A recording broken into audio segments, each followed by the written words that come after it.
Hello welcome to today's newspaper analysis. First one, രാജ്യാന്തര ബഹിരാകാശ നിലയത്തിലെത്തുന്ന ആദ്യ ഇന്ത്യക്കാരൻ ശുഭാംശു ശുക്ല.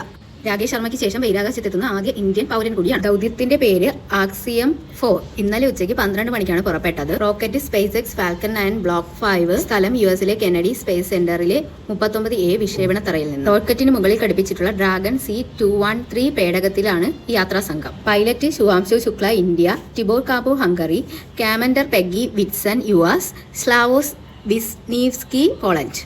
ഇവർ 14 ദിവസം നിലയത്തിൽ തങ്ങുകയാണ് ചെയ്യുന്നത്. പേടകത്തിലിരുന്ന് ശുഭാംശു ശുക്ല ഇന്ത്യക്കാരോടായി പറഞ്ഞു, എന്റെ ചുമതലയിലെ ത്രിവർണം എന്നോട് പറയുന്നു, ഈ യാത്രയിൽ ഞാൻ ഒറ്റയ്ക്കല്ല, നിങ്ങളോടൊപ്പമാണ്. ജയ് ഹിന്ദ്, ജയ് ഭാരത്. 41 വർഷം മുൻപ് ഇന്ത്യൻ ബഹിരാകാശ സഞ്ചാരി രാകേഷ് ശർമ്മ ഇന്ത്യയെ നോക്കി പറഞ്ഞത് സാരേ ജഹാംസെ അച്ച. പിന്നെ ഇതിന്റെ മറ്റ് ഡീറ്റെയിൽസ് നിങ്ങൾ നോക്കണം കേട്ടോ.